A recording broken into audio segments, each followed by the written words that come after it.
Hello everyone and welcome back to another episode of Polar Opposites. I'm your host, Nam's Compendium, and joined with me is my good friend and co-host, that boy Aqua. Hello. We are back from another 1 month hiatus. 1 month? I thought it was longer than that. It might be. But I was going to say, I think I'm looking up our episodes right now because I believe this is the first episode since episode number 6 that is going to be exclusively about a video game. Is that true? Yeah, unless you count the conventions one. We did Pokemon was episode 6, and then number 7 was about us. 8 was about conventions, 9 was about the MCU, 10 was about Adam, and 11 was about Spider-Man movies. Oh man. You know, that feels like an eternity ago. Well, it was 4 months. Our output has not been very good. Our output hasn't been very good because we're busy on our own stuff. You know, I've actually, I've gotten some comments on the main channel about that. About what? About people saying, oh, when are you and Aqua going to do another episode of your podcast? Really? Yeah. I never get comments about that. That's fucking awesome. Yeah, I've gotten 2, and they were fairly recent. Dope. Well, now we can say that we're doing it now. Yeah. And actually, speaking of comments, I goofed in the last few episodes.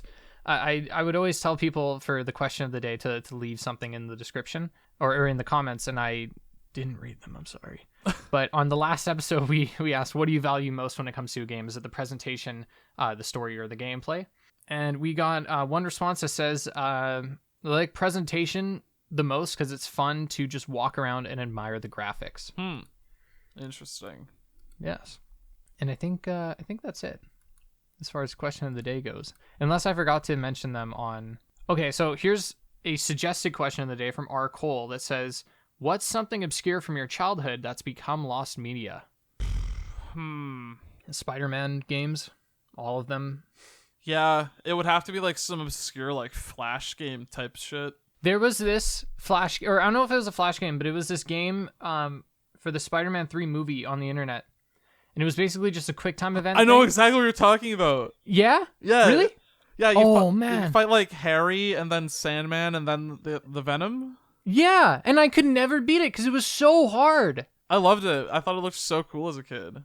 Yeah, same. And I played it so much leading up to like... I don't know if that came out after the movie. It probably did, because now that I think about it, it'd be kind of weird to just spoil. Nah, I bet it came out when the movie was out. Yeah. They wanted to hype kids up. And hyped I was.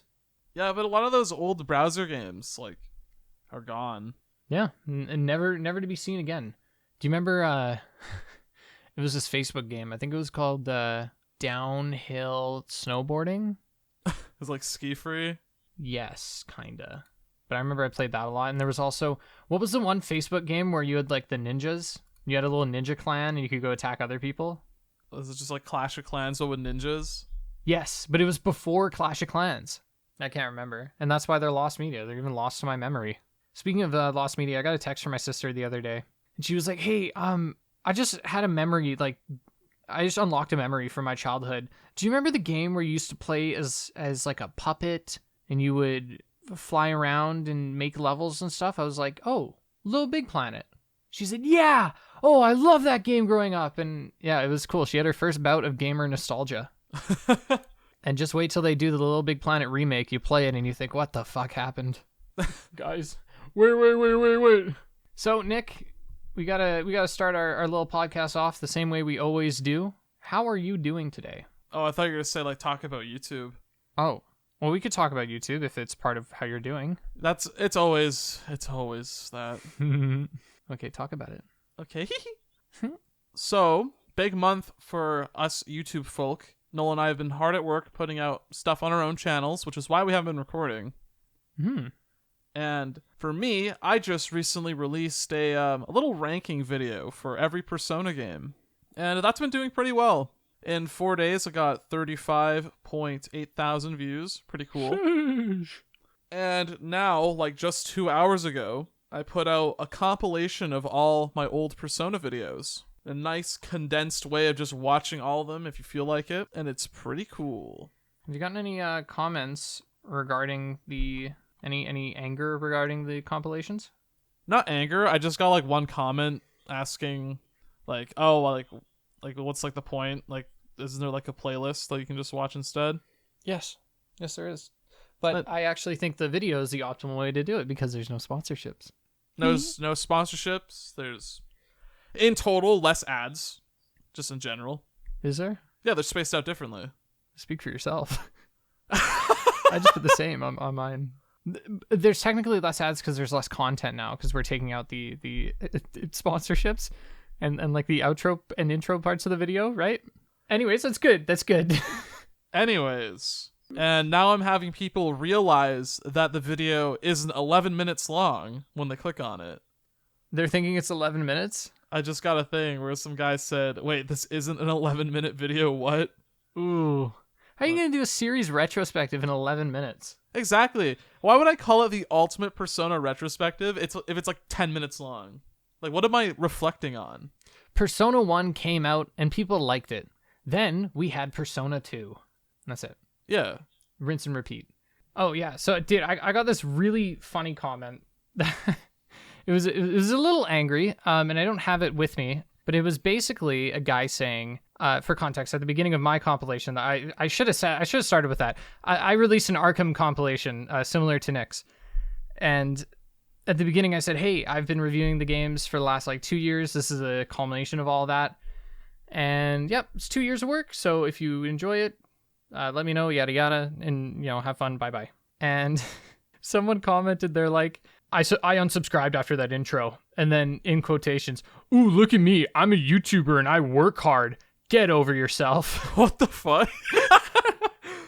And it's like, I wasn't even mad. I was just thinking, God, what, how bad does your day have to be to do that? Like, I felt bad because it's so clear that I didn't do anything wrong. He's just having a bad day and taking it out on me. Yeah, like what you didn't do anything. You just gave an intro.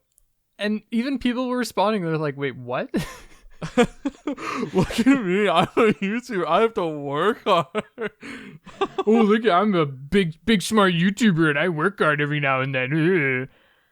Okay, dude. What the fuck? Yeah, it's pretty funny.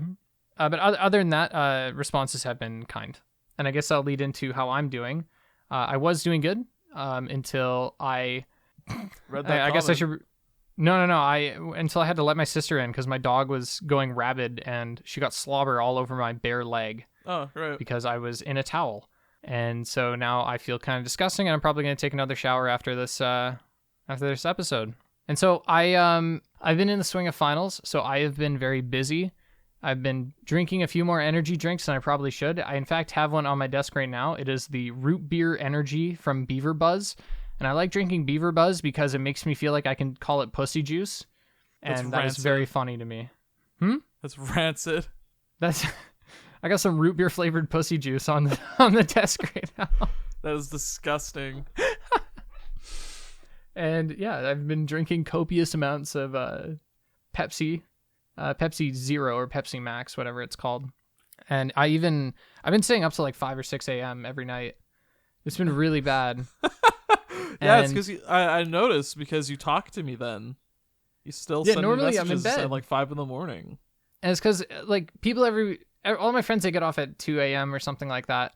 And so I'll get my work done. And then I hit that point of the night where I don't feel like going to bed because I haven't gamed yet. I don't want to game when I'm fully awake and when I'm in the middle of the day because I feel like I should be doing work. Today I've been editing a Web of Shadows video or finishing up the editing. Our lovely friend Sean has been editing it for me. But I've been putting the finishing touches on it. And after that, I'm going to start a paper that needs to be 12 pages. It's due in 9 days, so I'm a little under the gun for that one. And once I get to like 2 or 3 a.m., I think, okay, well, I'm too tired to work because then I get to that point where I'm just bagged, right? But I don't want to go to bed because I haven't gamed yet. I want to do some gaming. There's tons of games I want to play. Miles Morales just came out. I've been loving that. Modern Warfare 2 came out. I've been hating that, but playing it anyways. Fortnite's fun. And so I just end up playing games for about an hour or two, and then I hit the hay. And then I wake up at like 11 o'clock the next day. So almost every day this week I've been going on like 5 or 6 hours of sleep, where it's enough for me to feel kind of tired throughout the day, but not enough to take me out. And let's just say last night it took me out. Last night I got a lot of work done, but I was really, really tired. and I set my alarm for 11:45 today, and I may or may not have slept through it, and I woke up at around 2:45 p.m. Now, here's the kicker. I need to be out of the house tomorrow at 7:30 a.m. And I don't know how I'm going to get to sleep at a reasonable time tonight. And I'm one of those people. I've realized something when as I've met people, is there are people that in order to, not to survive, but to function on a regular basis, that people either need to sleep or eat. Some people could go the entire day without eating and they'll be fine. They'll be hungry, but they'll be able to function. And some people, if they don't get their full 8 hours, they can't function. The people who need to eat, they can just say fuck it and get up at, after 3 hours and they'll be okay, and vice versa if you are one of the sleeping people. So I'm one of the sleeping people.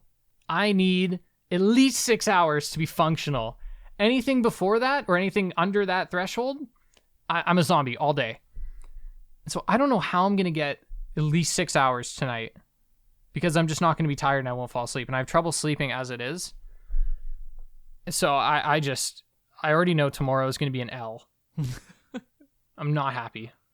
But other than that, I think that's about it as far as stuff that's been happening. I feel as though I'm missing something, but probably not. As far as major events that have happened in the last few weeks, me and Nick, we got our very anticipated release, which is Sonic Frontiers, the new Sonic the Hedgehog game. And the subject of today's episode. November has been a very packed month for games. It has. It usually is. We got God of War, Pokemon, the new one just came out. But out of all of that, what I was looking forward to the most, the only one that I actually wanted to play, was our good old pal Sonic the Hedgehog. This is like the peak, the closure of that very small discussion we had when we made that Sonic podcast episode, like, so long ago. Yes. And what's funny is that I was probably more excited to play Sonic Frontiers than I was to play Gotham Knights. Which I think says a lot, given that I'm like such a massive Batman fan. Gotham Knights looked pretty unflattering when they showed it. I'm going to keep it real with you. I think Gotham Knights gets significantly better after the first, after the introduction. And how long is the introduction? So here's the thing. When I say introduction, I mean like the first act-ish. It's like the first 5 hours. And so I'm making a video on Gotham Knights, and that's kind of one of my big gripes, is that the game does get very good. Now that I'm in the end game, I'm loving it. Absolutely loving it. But there's so many shitty parts in the first 5 hours, and things like there's a bunch of factions in the game, and the first one that you'll be dealing with is the most annoying and cringeworthy one. It's the one you've seen all the posts about online where you sneak up behind, they're called the Freaks, and one of their dialogue lines is they're burning stuff down. He's like, I'm the CEO of lighting things on fire, and that kind of shit. They lead with that. They immediately put you into the Bat cycle, and it's like, if you know anything about Arkham Knight, you know that Batman fans don't like vehicles. Why would you throw that into the opening 15-20 minutes? I don't understand. And every character in the game starts at the same base point. You can play as 4 different characters, and they all start the same. But once you get around 5 to 10 hours in, they become increasingly different from each other, and then become more skilled in certain areas. And so not only are you going to be building characters to excel in a certain area, characters will naturally excel in certain scenarios as well. And so when you approach a level, it's not just what gear do I want, it's what character do I want. Because this character, say it's a stealth level, you think, okay, well, Robin, he's a stealth guy, and he has all of these abilities that can help him stay in stealth and do more damage in stealth. And there's things like Batgirl is the one-on-one character. So you think, okay, I'm pretty sure there's going to be a boss fight here. I'm going to swap to Batgirl, because in one-on-ones, Batgirl's a fucking animal. It's crazy. She's busted. But yeah, like there's stuff like that, and it gets really fun. But they just kind of put their worst foot forward. And I think that's probably what killed the game for a lot of people. And I can't blame people for not wanting to get past the first 5 hours, because the first 5 hours is a grind. Anyways, I was more excited to play Sonic Frontiers because I knew that we'd be playing it together, and we did. We played the first 2 hours together. Played the first 10 minutes before Discord died. Oh yeah, that's right. Oh man, yeah, Discord crashed and the servers went down. But all right, so we should get something out of the way quickly. I this is a bit indicative of my thoughts. I haven't finished Sonic Frontiers. Nick, you have finished it, right? I've finished it 100%. I have all the Chivos on Steam, and I actually have a second file that's halfway through. And what completionist rating would you give the game? I think I give this my completionist rating of finish it. Like, Really? I like it. I like it. I think it's good. I was expecting a Finipede it. No, I wouldn't say Okay. Finipede it because fucking only because actually upgrading one of the stats is the most tedious thing ever. It is horrible upgrading your ring count and your speed cap because you can only do it in increments of 1. And I think the speed cap is really, really stupid. What do you mean? Well, should we just like get into it? Yeah. get into Okay, it. so the speed count increases your boost and just overall moving speed, right? yeah. But if you collect the maximum number of coins, you get this, your eyes light up blue, and I don't know what you'd call it, but you get super speed, basically. You go really fast. Mm-hmm. That super speed does not increase when you increase your speed. No, it does. Are you sure? Yeah. Okay, because I was reading online that it doesn't. Once you have max speed, it is night and day. Really? It is significantly faster, and when you have Including max the- speed, Yeah. you always have the super boost unlocked. Really? Yeah. Okay, that's convenient. Okay, then never mind. I still would then say that I would agree that it's a little annoying to level up. Is it annoying to max it out? Because I haven't noticed it's too bad to level that stuff up. I think I'm leveled like 20. Getting the stuff needed to level it up is no problem at all, but the act of increasing the stat is so fucking tedious. Oh yeah, because you can't you have to, you have to talk to someone. They say a bunch of dialogue, and you can't blast through it. Yeah. And then it's increase my speed, big animation, talk to them again, and yeah, you're right. You can't just do it over and over. I recorded that first playthrough because I'm still torn whether or not I want to make a video relating to that game or not. And I have the footage of me upgrading that stat from whatever it was to the max, both the ring count and the speed cap, and it took fucking 20 minutes of just clicking the same menu, clicking the same button, because there's a delay, and it's like, huh? Just you can fix this in a second. Just make it so upgrade max. Yes, there we go. We're gonna seem like such nitpicking assholes because this is the first criticism we bring up No, of the game. I don't give a shit. It is because bad though. It It took is so long. Yeah. How do you feel about the movement of the game in the open world? Control wise, in the open world, I'm gonna preface this by saying the open world, I think it controls really well. Mm-hmm. We played on the default settings, except for top speed. We turned that all the way up. I know both you and I did that. Yep. I also eventually changed my camera to be closer to Sonic. Oh, I didn't do that. Yeah, I did that after 4 hours or something like that. Yeah, I think Oh, sorry. No, I thought you were done, so I was going, but if you have more, go for it. Yeah, I think in the open area, just sort of running around, it feels really good. I think it's the best it's felt in 20 years. Yep. Because usually For the most part. Yeah, because the other boost games, because they're designed in a way that it's always about the forward momentum, forward speed. Mm-hmm. So it's taking it slow. Obviously, it's he has high acceleration to get back to that speed, so it feels really weird. But now they have essentially two states. There's just your normal walking around speed and your sprinting speed, basically. Yep. And I think it feels perfect, perfectly Similar fine. to hit game Sonic Lost World. Hit game Sonic Lost World, yeah, exactly. Except better. Yeah, I played Lost World for a few hours in anticipation of Frontiers, and what a fucking awful game. Actually, it's not even bad. It's just boring. It's worse. It's just really dull. But continue. They have the drop dash from Mania, except now in the 3D open area. And I think it's a lot more useful than people give it credit for, but it still feels kind of weird. I couldn't figure it out. I would feel like I'd do it, and sometimes it would work, and sometimes it wouldn't. And yet I'd be doing the same action.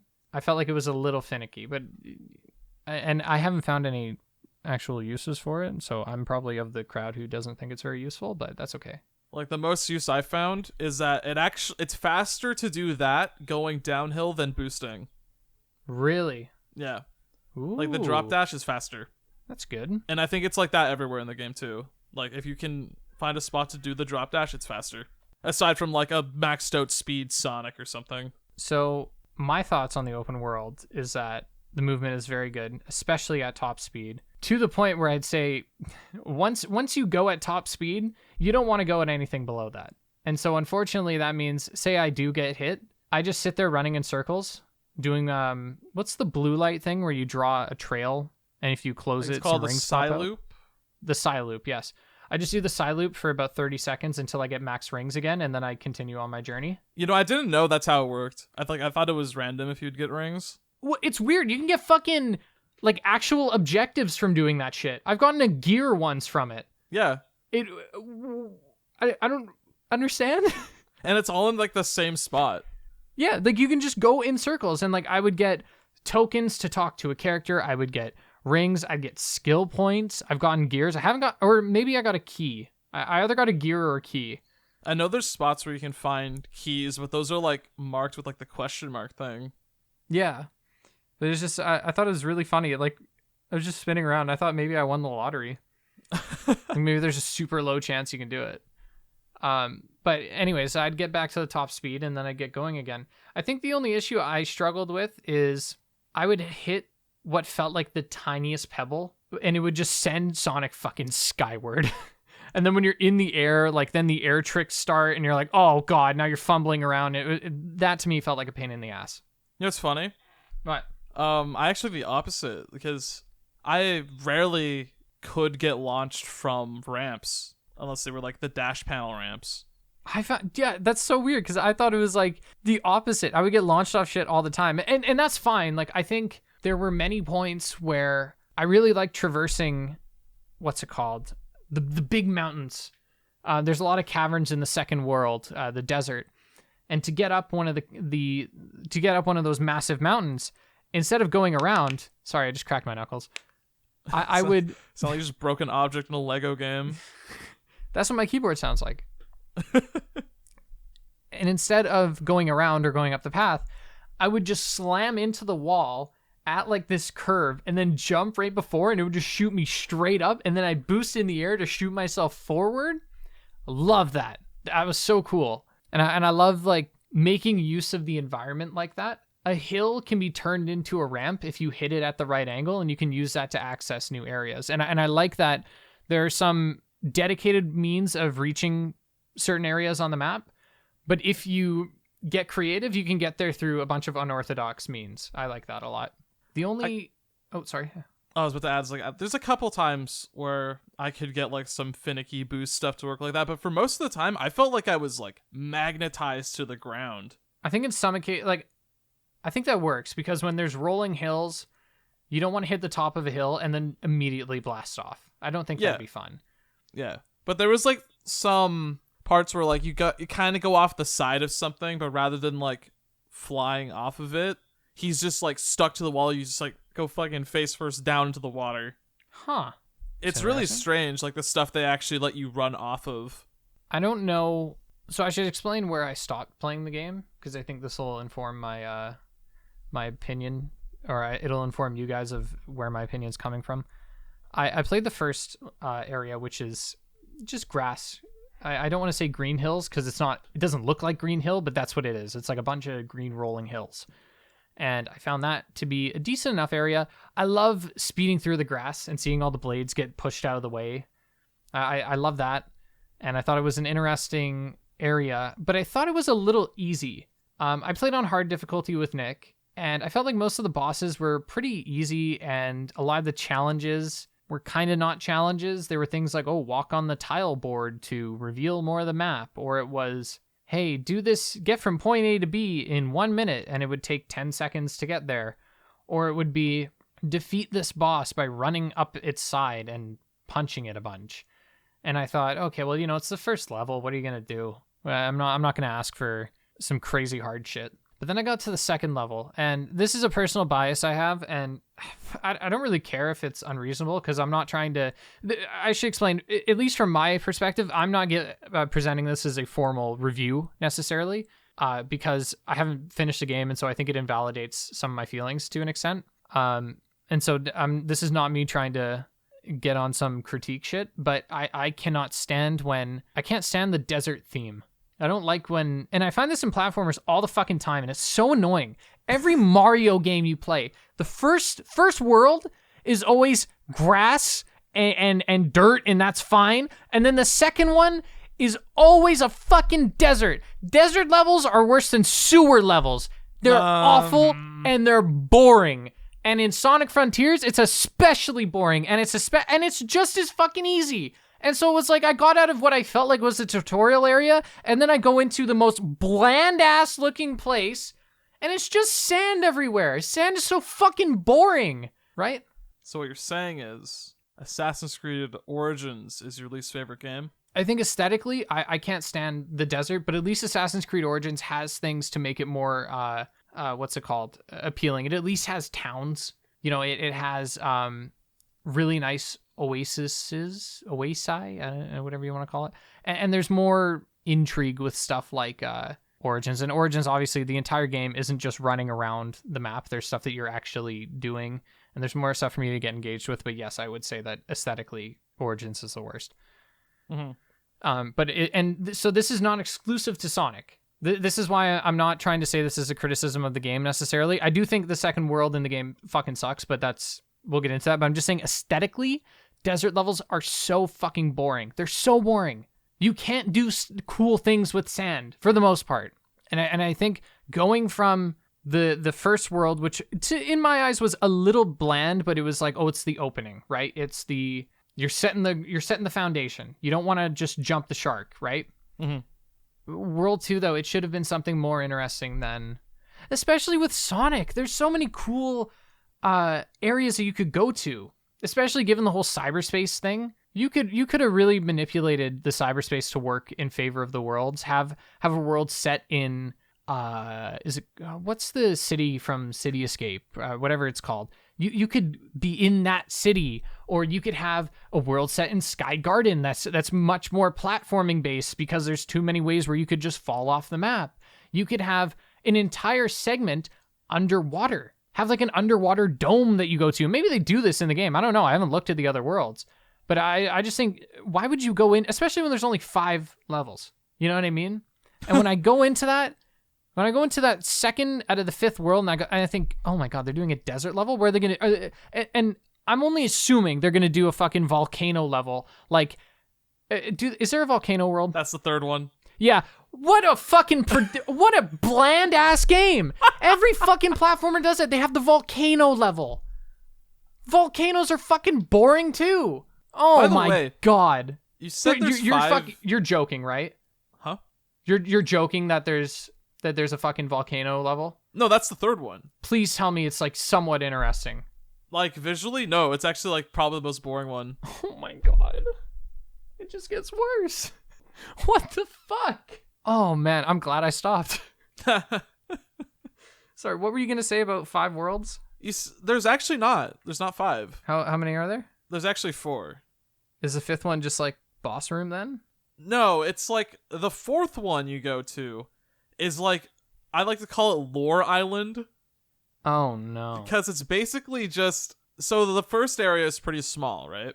That's because the upper area of the map is the 4th area. But it's like above the waterfall? Like behind the waterfall, there's like another area, but it's mostly just story shit because you just activate a bunch of these towers, right? Yeah. And then you go to the last area afterwards. And the last area is the 5th one. Yeah. Are you serious? Like golf. What's the theme of the 5th one, Nick? It's just another take on like the grassy shit. And is that the same with the 4th one? Yeah, kind of. Except there's like those huge ass towers. What the fuck? That's so fucking boring. That I'm so mad. I'm sorry. I don't mean to sound like I'm shitting on the game, but I was literally saying to myself, I'm like, you know what? Maybe after the desert, it's gonna get better. And I'm like, I just scratched my head and I just saw a few hairs fall out. I'm malding. I'm actually malding right now. Oh my God. Well, anyways, I think the world aesthetically is fine in the first one, boring as fuck in the second one, and it's probably pretty fucking boring in the third one as well. And I just think it's fine. I think it also makes it worse for me then that the desert is effectively a quarter of the game, especially because it's bigger than the first world. And maybe But I think to me yeah. that despite the aesthetics being kind of bland, I actually enjoy the loop that it has, the gameplay loop of those areas. Are you talking like you get there, you don't know where anything is, so you just run around, you discover things, you unlock a bit more of the unlock, but you clear I don't more really of the give map. a shit about how it looks as long as I'm like doing something that I think is interesting. Okay. And I actually do have a lot of fun just sort of running around doing what I can. Because something that Sonic Frontiers does, which I greatly appreciate, is that despite how slapdash it might look, everything's actually very considered. Because once you finish one sort of micro challenge or obstacle course or like enemy encounter, whatever, you're put in a position where something else to do is either right in front of you or like a little bit off to like a different direction. Mm-hmm.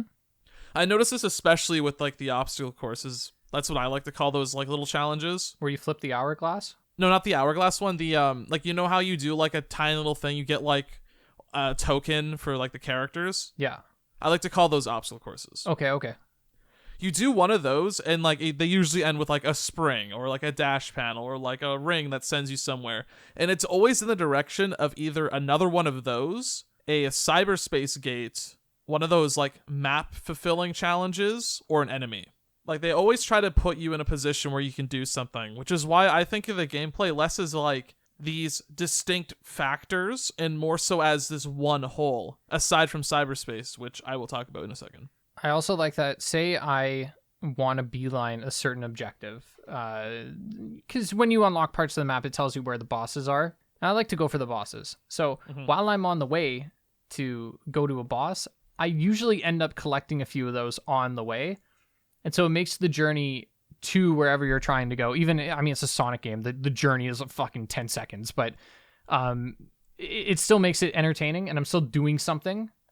You're encouraged to do more than just like run directly towards the boss. Yeah.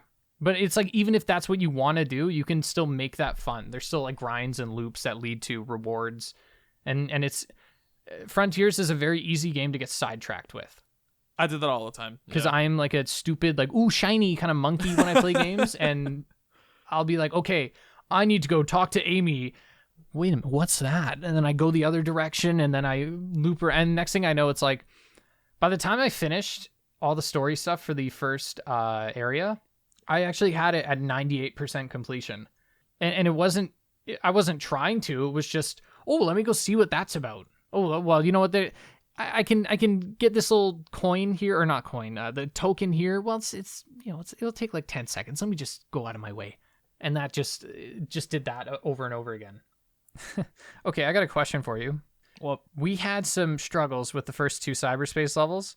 Do they ever reach that level of difficulty? Nope.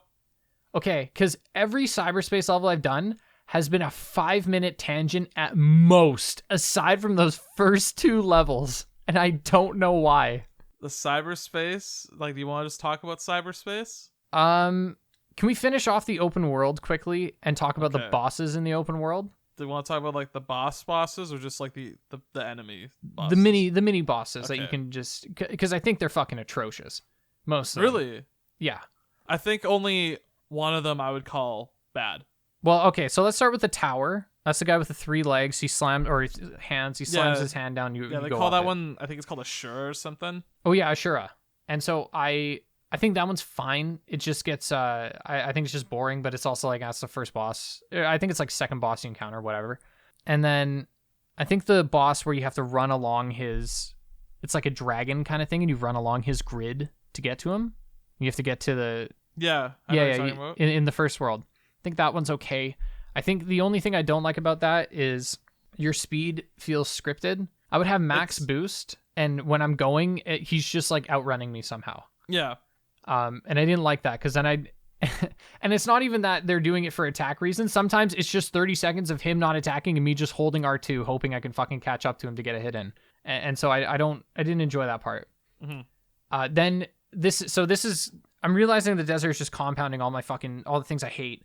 The first boss in the desert, I think it's called the Strider. It's the one with the rings. Yeah. awful. Really? Terribly designed boss. I Really? think getting up to him is you jump on a platform, you hold R2 to circle it. Then it sends you to the other platform automatically. You hold R2 again, very in-depth mechanics, and then you get onto the 3 big rings. And for those who aren't familiar with it, as you circle these rings, you have to circle the ring to break his defenses or something. I don't know. It doesn't really matter why. The point is, you have to circle his 3 rings. But as you circle the first one, he starts sending out a electric volt that'll run along the rings that you have to dodge. And so you can dodge it by swapping to a different ring, or I think jumping might work. And I usually just swap around. But the issue I take is that sometimes these volts will change direction, and at other times they will jump from one ring to the other. And there's sometimes, especially like at the later stage of the boss, there's like 4 of them on screen at once. And I don't know if it might be a me issue. I have problems with depth perception just in general, but I can never fucking tell which ring it's on until it's too late. And then at that point, I just get knocked off, and then I gotta do the whole bullshit again. And now I gotta do it slower because I don't have my boost anymore because I took a hit. And I just found it boring as fuck. I can at least excuse it because it might just be a skill issue. I don't know. I'm gonna say skill issue. Okay. Because you can't jump them. Well, okay, but the issue is that I can't see it. That's what I mean. I feel like I don't. It's not that I'm having trouble like mechanically with it. It's just I can't differentiate what pole it's on until too late, and I find that frustrating. And then there's the shark, and the shark is just boring as fuck. The shark, I think, is the worst enemy in the game. Absolutely. It is boring. Yeah, sorry, I'll let you discuss. It's like upwards of like a minute of just QuickTime events, and then like it lets you hit it, but if you don't kill it, then you have to do the QuickTime event over again. Yeah. And that is the worst. I think that is the worst fight in the game. I think that's fucking awful. I also find that the QuickTime events, did you experience that sometimes in order to get the QuickTime event to complete, you had to hit the button like a few times? No. Okay, so maybe this is an issue with my controller or something, but it would be like, I found the QuickTime event only worked because it pops up on screen and it tells you the direction, and it would only work when I pushed it in that direction like 3 or 4 times. Are you pushing it or are you holding it? I'm pushing. Do I have to hold? You have to hold it. Okay, that's probably what it is then. But yeah, I think the shark is just boring. The shark is fucking awful. It is just not fun.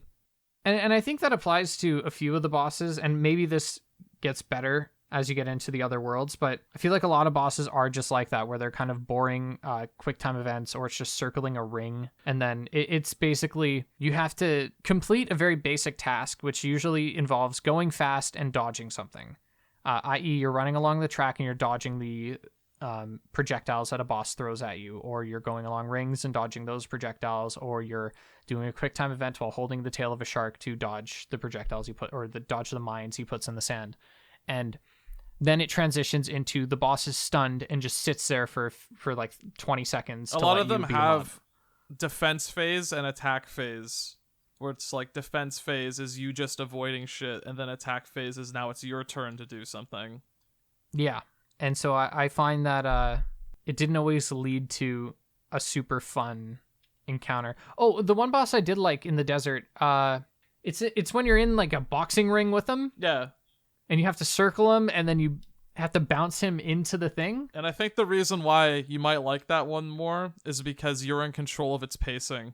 Yes, I love that one. Because then if I'm good enough, I can, like Sonic, go fast. I like that. Mm-hmm. That was probably my favorite boss. I only found it once, though, so far. There's a couple of each fight in every area. And I think they respawn. Like, once you kill one, another one spawns in a different area. They actually all spawn at the same time, and once you beat them, you have to wait until the game does its day-night transition for them to come back. Oh, like the Blood Moon? Yeah. Yeah. So, can you explain how the slot machine works in the Blood Moon? I never understood it. I just collected the bits, and it gave me coins for fishing. And honestly, the slot machine thing is basically just that. You just grab shit, and then, like, you kind of just hope it lands on a slot. I wasn't even hoping, though. Like, I wouldn't pay attention to it. Yeah. And then at the end of the night, be like, congrats, you got 300 coins. It's like, oh, okay, thanks. Okay, cool. I didn't care much for the fishing. But this is, oh, dude, I'm going to get hate for this. I'm not much of a fisher. I like the fishing in this game, if only because... In any game, I don't like fishing. I don't care about it. So that's just like a subjective, like I didn't really try it. Oh my god, the fishing music. And actually the music throughout most of the game is excellent. The fishing music is so good. It is peak video essay lo-fi. Yeah. But just every song I heard in the game, loved. What's the is it Sky Garden, the really hard cyberspace one? That's Sky Sanctuary. They Sky actually all Sanctuary. have their own song. Yeah. That Dude, one was Sky's- 1-2. Yeah, 1-2 was hard as nails, but the music was so good. Such a good song. I love that song. They're all really good. Yeah, so far they're all amazing. So, do we want to transition and talk about cyberspace? I want to talk about those enemies again real quick because I can Oh, yeah, I give apologize. perspective on. Yeah. Since I've beaten the game, I can just tell you what the rest of them are. And you're better and stronger than me. I'm better, stronger, faster. I'm also gonna shit on your critique of the Strider real quick because you mentioned how like you have to fill up those 2 rings at the start. Those are just to teach you how it works. Okay, I don't need to be taught on the 5th time fighting the boss, so. And I think it's but there's a chance that first time can be anywhere, and it also takes like a second. Yeah, but I also think that it would be pretty easy to jump on the rings of the boss and to see it light up blue as you trail behind it. Considering that the side loop mechanic is all about finishing a blue circle, if you as the player have not picked up that when you see a blue line, you should try and connect it to its other end, I think that's on you. But this is also a children's game. I think we have to put that into perspective. Kids are smart. Yeah, kids are smart, but you're also a grown man. You can't beat the Strider. I did beat the Strider, actually. I just didn't enjoy myself. Skeleton.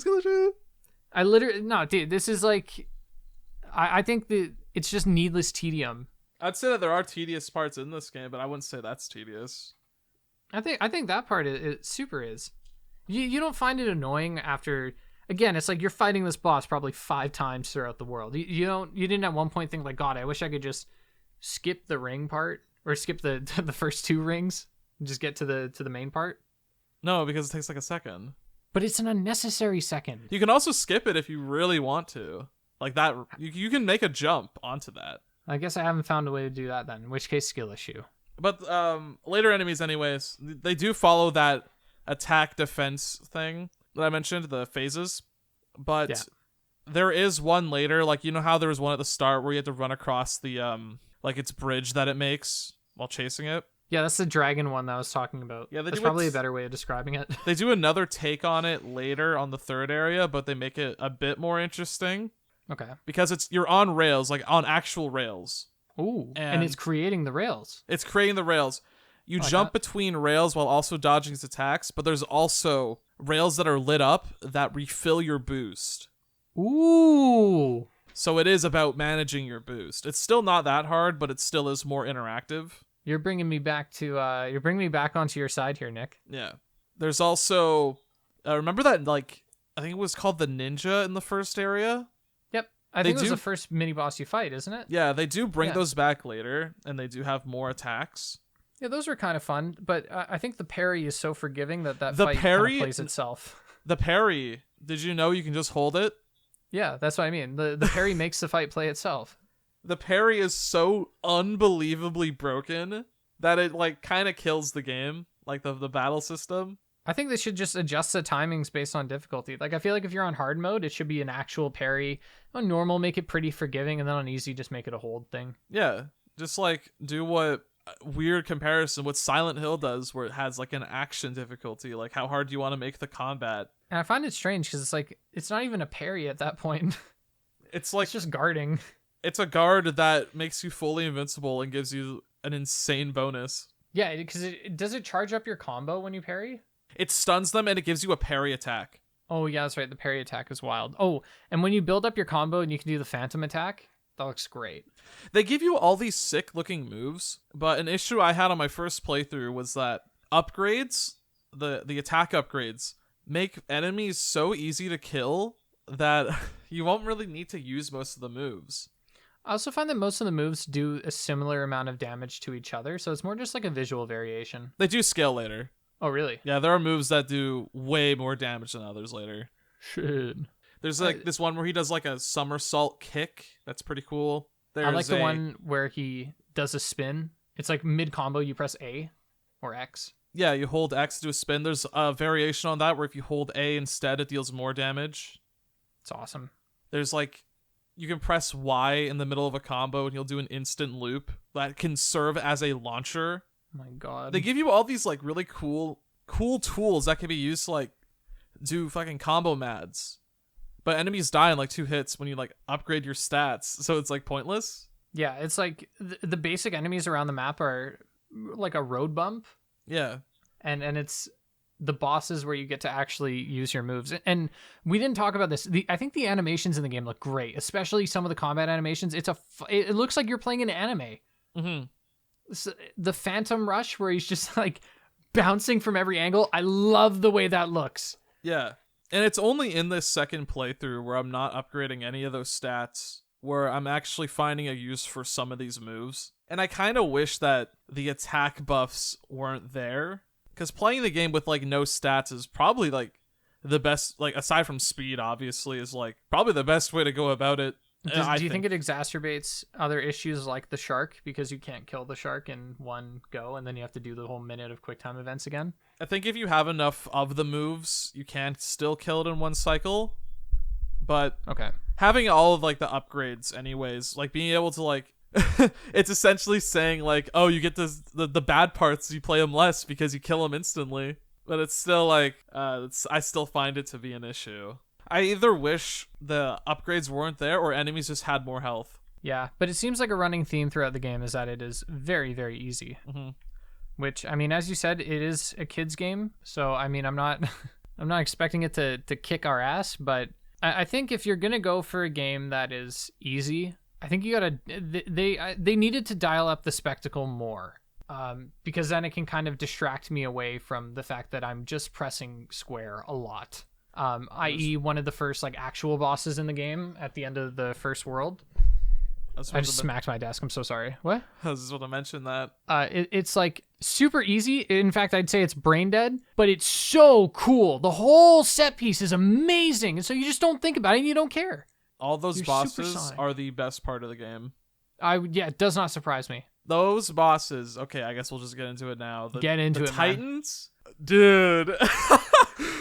They knew they had something going. Every single one of them has their own battle theme. Oh. They change up the way it works. The second one is totally different. Like you fly after a guy and it takes place across the entire map.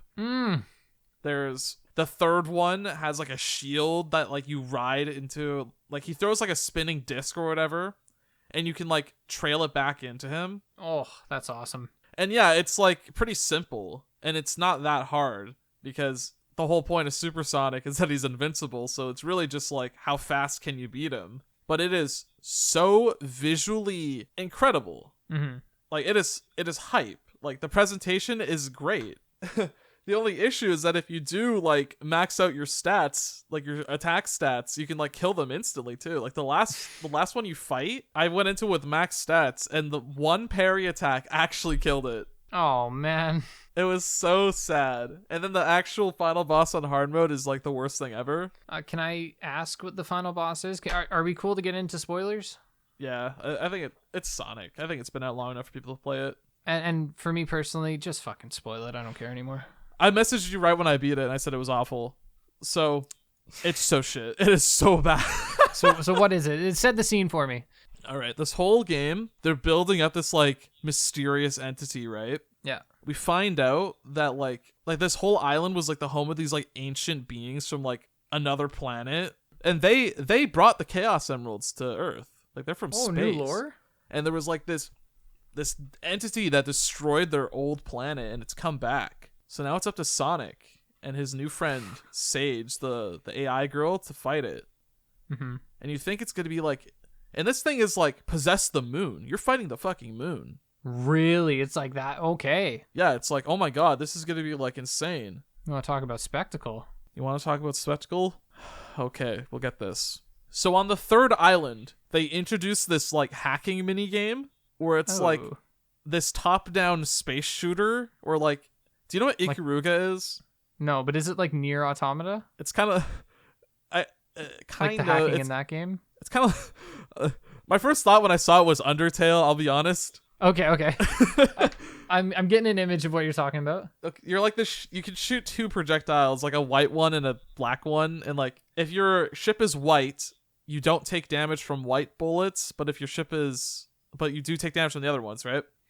That makes sense. So they introduced this hacking minigame, and it's like, okay, that's fine for like a hacking minigame, like I guess, like you do like 3 times, sure, whatever. And then on the 4th island, after you beat the Titan, that's when the final boss shows up. So I beat the 4th Titan like in like a minute. It's like, oh, that sucks, but I guess the new final boss showed up. It's hard mode exclusive. It's probably something sick. That fucking the final boss is hard mode exclusive. Yeah. I thought it was just like one phase. It is one phase because I think it's like it just shows the cutscene where they beat it instead. Like, really? Yeah. That feels kind of stupid. Oh, wait till you fucking find out what that boss actually is. Oh no. Okay. That fucking hacking minigame, that's the final boss. It's just a space shooter. And it's the size of the moon. And it's the size of the moon. Like, that's how they end the game. A game filled with fucking hype bosses. They end it with that. I wish we recorded our cameras for this podcast because I wish you could see the look on my face right now. And when I said it's like Undertale, like the music is like the same kind of orchestra thing that game does. Like, it's fucking kidding me? It's so bad. Like I would have been fucking mad if I'd finished the game. And it's a horrible way to go out in the game because, like, I like the game. I think it's good. I'll say it's good, but when I finished that boss, it was such a horrible last impression. I was like, wow, that was fucking stupid. Wow, that's awful. It's really bad. I don't even know what to say. Like, all I'm thinking is like, oh god, and I hate saying this, but like, what were they thinking? I'm curious, like, why they chose to end it like that too. Yeah, like what made them think, yeah, this is how we're gonna end the game? Yeah, let's just use the hacking minigame. Like, did they run out of money or something? Like, run out of time, budget? Actually, that could have been it, because people are saying the game's rushed. I think. All right, well, do we want to do a quick side tangent about cyberspace? Sure. I think cyberspace is fun, but it's kind of it's funny that as much as I hate on the open world, whenever I play cyberspace, I would just be like, oh, can I get this over with so I can go back to the open world? I think cyberspace is kind of crappy. I think especially because it's like I'm not a major Sonic fan, but I've played most of the games. I think the only ones I haven't played is Colors, which is unfortunate because I've heard it's so good. Well, what version of Colors? yeah, original. And I haven't played Sonic Adventure 1 and 06. I know I've played a fair bit of 2 when I was a kid. I beat Shadow, beat Heroes. I didn't play Secret Rings. I beat Black Knight, greatest Sonic game ever. Mm-hmm. Beat Unleashed, beat Forces, beat Mania. And sorry, when I say Sonic, I mean 3D Sonic. I didn't play much of the 2D stuff growing up. Yeah. But whenever I'd play the cyberspace levels, especially given that it feels like every fucking Sonic game needs to revisit the same 3 levels over and over again, i.e. Green Hill, Chemical Plant, and the fucking Sky level, they're boring. Like, there was one level that was in Sky Garden, and it's like, well, I've seen this aesthetic before. It's not new. It's not very interesting. Green Hill... Is Green Hill a copy and paste from another Sonic game?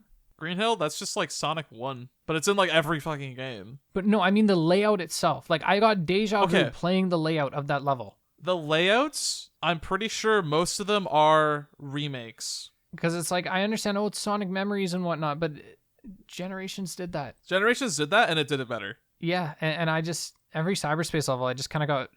It was like I would see the aesthetic of the level and I'd be like, oh, it's a remake of like this kind of zone. And then I'd be like, well, I'm bored now. They are. I've seen this before. They're all like kind of remakes. And I think that like goes into like highlighting just how not well this style of gameplay works in the cyberspace. What style of gameplay? Like the open area, like gameplay. Like they just take that and they put it in the cyberspace levels. Yeah. And it doesn't fit well at all. Like, Sonic is this fucking washed up quarterback who could have gone pro had his leg not given out. And so all he does is just won't stop talking about the stories of the high school football game where he caught the ball and he got touchdown. Yeah, exactly. He caught the ball at fucking Green Hill. Bobby Boucher came back at halftime and the Mud Dogs won the Bourbon Bowl. Like, Sonic, we get it. Yeah. You went to a chemical plant. We all know. That's exactly what it is. It's your fucking uncle coming over. He's like, let me tell you this one time we went to chemical plant zone. Oh, you should have seen it, buddy. There was oil and fire everywhere. And you're like, yeah, okay. All right, yeah, I just asked if you wanted to get dinner. It's served. And he just doesn't stop fucking talking about it. Hey, you want to go back to this memory? Want to go back to this memory? And it's like, no, just put me back in the open world. That's what's fun. That's what's unique about this game. That's what's funny, is that I don't even like the open world. I just want something that isn't a fucking rehash. It's just new, so I'll take it. Anyways, the 3 games that I noticed they took the most from were Adventure 2, Generations, and Unleashed. How do you even take from Generations? Generations in itself is just a fucking greatest hits. There's a chemical plant level in like the first area, I think, where it's just the chemical plant from Generations. Oh my god. It's like almost the same layout. And something I do appreciate about cyberspace is that there are strictly 3D levels and strictly 2D levels. There aren't ones that like transition in and out. But the thing is, the levels that they take from are from games that are designed with those... Their controls are designed with those layouts in mind. Like, they take Metal Harbor from Adventure 2, just the whole stage, and they put it in the game. And it's significantly lamer. Not just because of the chemical plant layout, but because the game doesn't feel designed with it. It feels like kind of like just a ROM hack. And like whenever I got to a cyberspace level, you're right, I agree, where it's just like, let's just get this over with so I can go back to the shit that I actually like. Yeah, go back to the thing that's actually new and somewhat interesting. Yeah, if like this game had totally original layouts, totally original aesthetics for its cyberspace levels, I would not mind calling this game like great. Like, I think this is like the thing that holds it back for me the most. I think I have a lot of problems with like almost every aspect of the game, so I find it harder to enjoy.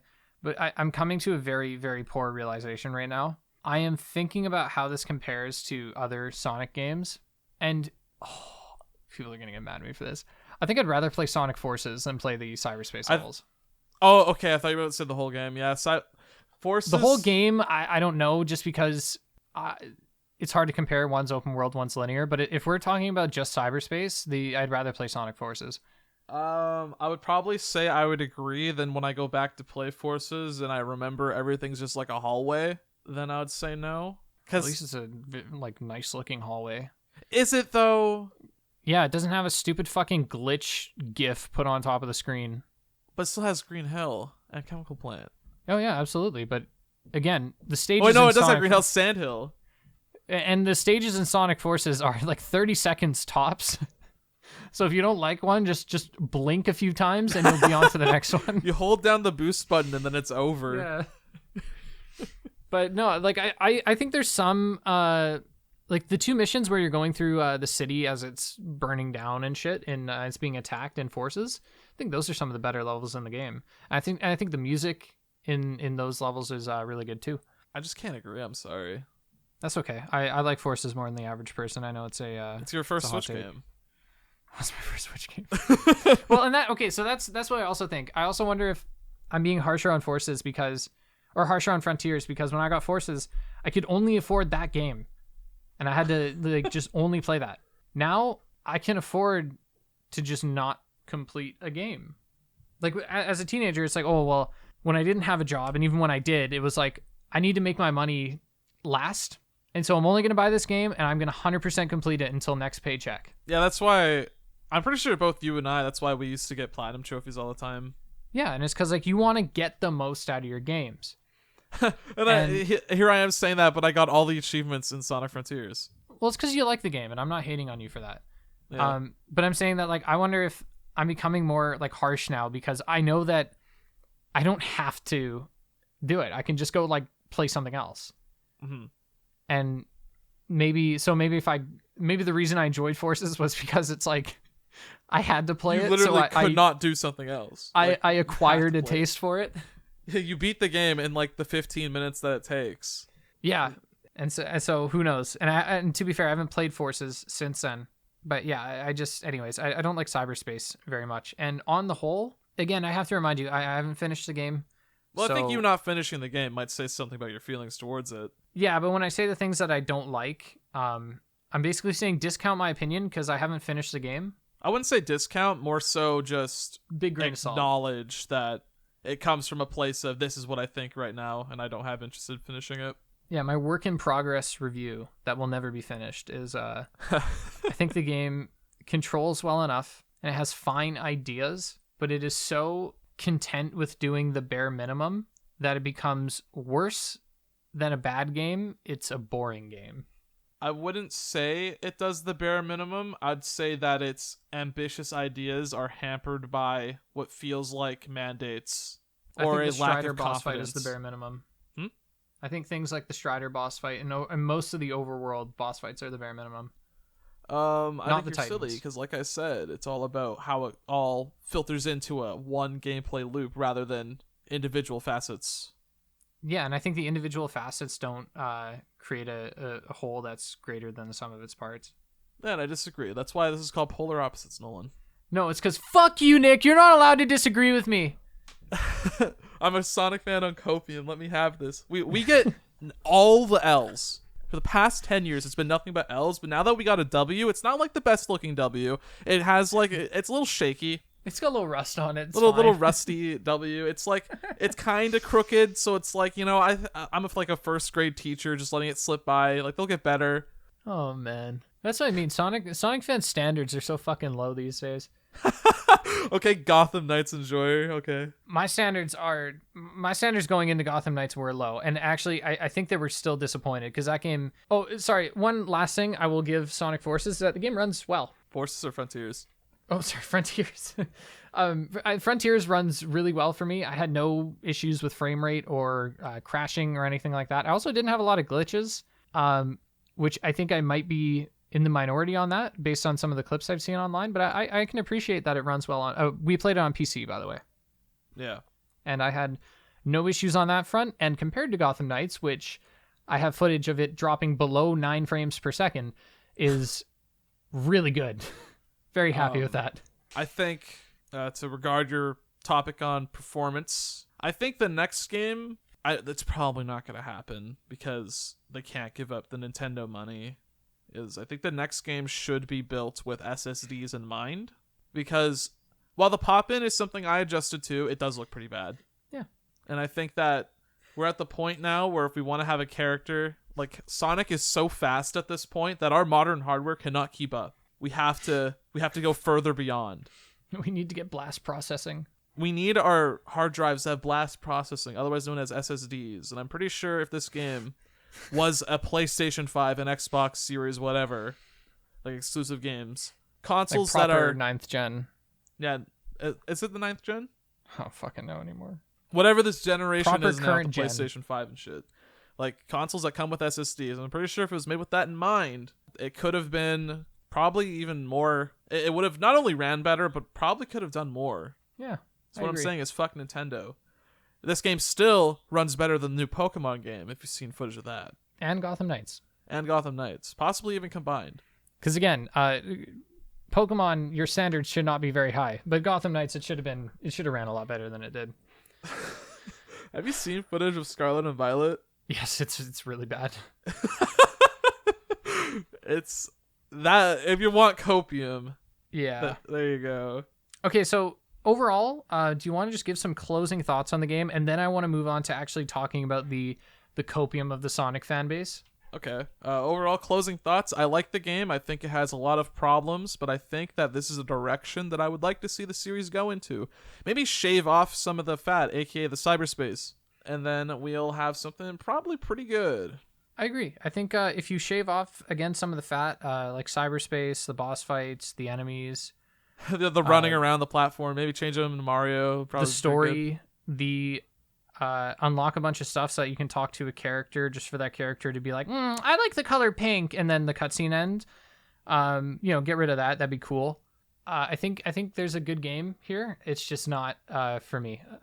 But I like the open world style, and I like the idea. And I think if they do Frontiers 2 or Tears of the Frontiers, as I would expect them to go in another direction that is shamelessly saying like, hey, you guys like Breath of the Wild, I think it could be good, but I don't think it's good here. I think this is a boring game, and I have no intentions of finishing it, and it sucks because I feel like I really want to like it because I keep going back to it. I keep going back to it thinking like, oh, maybe I'm just like maybe I'm not in the right mood, and then I go back to it and I think, no, this game puts me in a bad mood.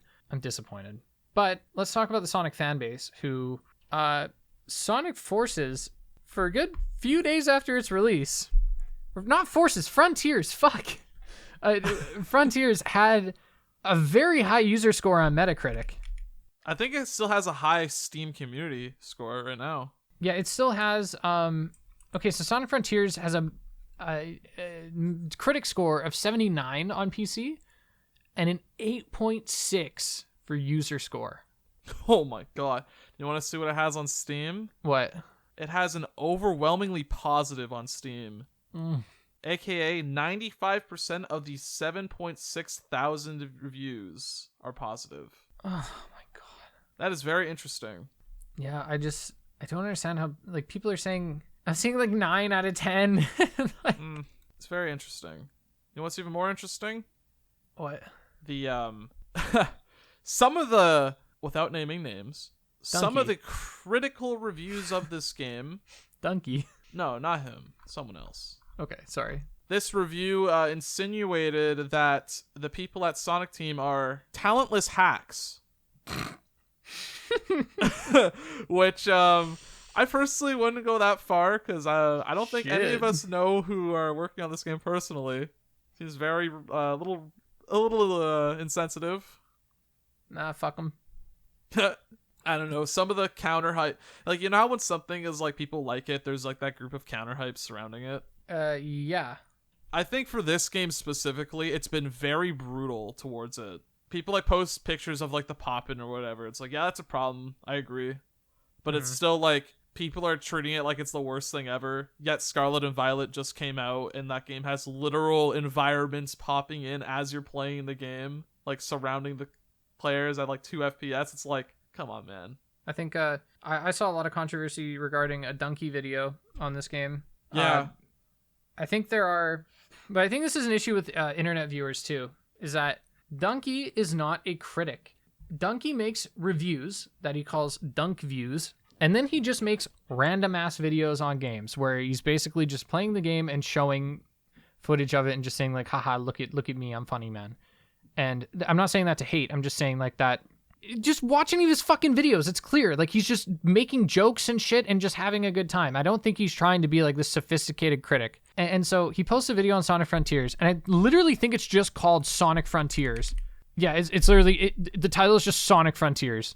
It's 8 minutes of him playing the game and being like, oh yeah, this game sucks or whatever, like whatever. And then at the end of the video, he makes a joke, and I'm clicking on it. It shows it shows the user score for Sonic Frontiers, which at the time was an 8.8, all right?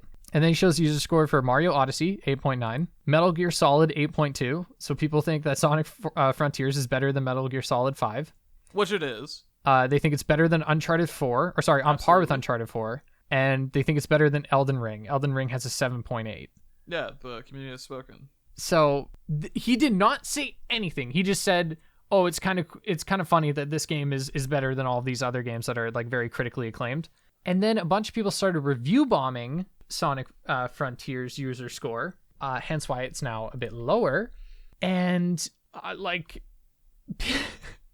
sorry, this is just like funny to look at. People are now mad at Donkey, saying that he told his fans to go do it, and now fans are giving it 10 out of 10 to make it seem better than it, like, you know what I mean, to try and balance it out. Yeah. And so it's like all discourse around this game is so fucking stupid. Because if you say you don't like it, it's like, oh, you're just a Donkey fan. You don't even like Sonic. Get the fuck out of here, loser. And then if you do like it, they're like, lol, copium, your game sucks. It's insane. And I don't think Donkey deserves any hate, because I don't think he did anything wrong. He made a fucking joke, and I also don't think he should be held accountable for what like a bunch of random people do. Especially when he doesn't explicitly tell them. Yeah. There are people in the reviews who are like, I watched Donkey's video and saw that this game looks like shit. But I've seen the Donkey video. He's not like, he's literally just playing the game. Like, there is no, oh, this game sucks and here's why. Like, it's just, he's playing the game, and the game looks bad because, well, the game looks bad. And I also agree in that I think it's fucking hilarious that people are huffing so much copium that they think Frontiers is better than Breath of the Wild, better than Elden Ring, a game I didn't even like, better than Hades, critically acclaimed game, better than Uncharted 4, which I would say is miles better than Frontiers. Hard to compare, but you know what I mean? So it's like, I think he's just saying, like, look how funny this is. Look how much Sonic fans are coping.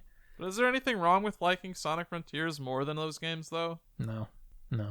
But I think it is, I feel just as strongly as many other people in the idea that Sonic Frontiers is not better than that game, than whatever the games I just listed. I can agree, yeah. Like, look, I think Frontiers is not an awful game. I certainly don't think it deserves, like, I certainly don't think the developers are talentless hacks. But I do think that there is a I don't think there's any universe where I say Sonic Frontiers comes close to Uncharted 4. And even like, let's make another comparison. And this is why review scores are fucking stupid, by the way. Because comparing scores is a very narrow-minded means of reviewing or critiquing something. But I just want to see, like, for example, Sonic Frontiers has a 8.3 on PS5, and Miles Morales has a 7.6.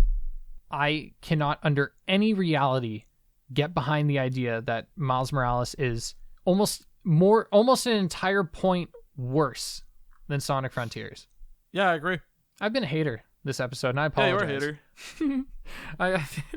I've been very much a hater, and I haven't finished the game. And if you like the game, i.e. you're Nick and you like the game, keep playing it, enjoy it.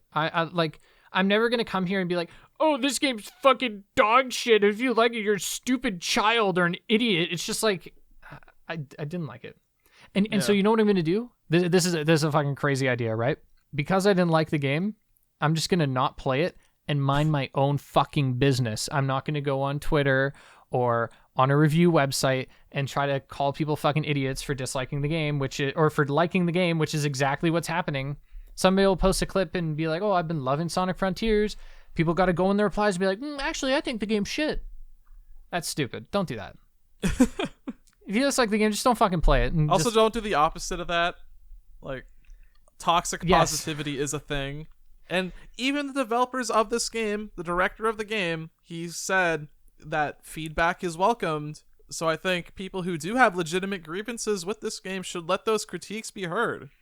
Yeah, again, like, if you want to put out a tweet and be like, I didn't like Sonic Frontiers and this is why, there's nothing wrong with that. We're not saying you can't criticize it or praise it, but... Or do what I do and find mouse cursors in some of the games, like images, and post a picture at it, and people freak the fuck out. Yeah, case in point. Where it's like, I post a picture going, that's pretty funny, and some people are seething. Yeah.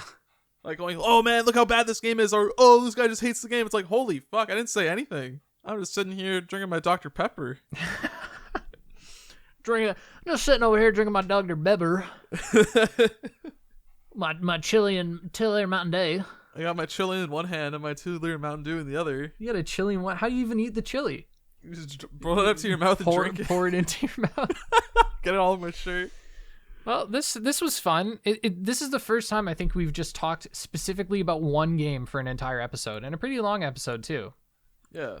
I guess I apologize for being a hater because I'm normally Mr. Positive when it comes to games, I like to think. And I think normally my standards are much lower than everyone else. I.e., like, I can play, but I think, and I've realized this about myself more, is that I need to play something that is engaging. And even if I will take a bad game over a boring game. And so, and that's just like a personal preference thing. Like, some games, like, I'm trying to think, what's an awful game I've played recently? God of War. I mean, Gotham Knights. Yeah, actually, Gotham Knights. Gotham Knights has been frustrating at a lot of turns, but I was never bored while playing it. And so I've ultimately enjoyed that more. Even games like Tetris. Tetris does not have the same mechanical depth as basically any modern game today, but it is not boring. Resident Evil 2. Me and Nick have been playing that in our free time together, and I hate that game because I'm scared shitless the entire time I play it. But it's not boring. I'm not bored, and that's important for me. Also, you should spend your money on Miles Morales. It's great on PC, and the mods are already amazing. I still haven't picked up the remaster of the first one yet. Skip the remaster. I'd say just go for Miles Morales. Are you sure? I would say a lot of the mods in the first game are just swinging mods to make it more like Miles Morales. I saw some pretty sick custom skins though. Yeah, the custom skins are really, really nice. They put the version of Venom from Fortnite in the game, and I like that. Let's go. Does he have the Moe head backpack? No. And I changed my backpack actually because I now have Gwen unlocked in Fortnite. Yeah. I feel like I let out a lot of anger this episode. Yeah. Jeez. I think I needed to do that. Now I'm ready to go give it another try. And then you're gonna get back to the fucking Strider fight. You're quitting. Pretty much. That's where I quit. The last time I went back after telling you that I fucking hated the bull shark or just the shark, and I went back to it and I beat the boss and I was like, okay, all right, we're done. And then I played for like another 10 minutes, came across another shark boss fight, and immediately hit Alt F4. I was just thinking like, I'm not doing this again. Oh, I can't do it. Well. Oh man, feels bad. All right, I think we should wrap this up. I think so too. I am happy we did this episode. I think it's good. Thank you for joining me, Nick, and thank you guys for listening. We didn't do a question of the day, but I think the question is pretty obvious. What did you think of Sonic Forces? Frontiers. Fuck. I guess Forces too, if you really want to. Yeah. Tell us about Forces if you like. Well, it's that. like the world's biggest Sonic Forces fan. So no, tell okay, us but what you think about it. So again, Forces is shit, but it's not boring. You're so stupid. That game's so boring. All right. Let's go. Okay. All right, bye guys.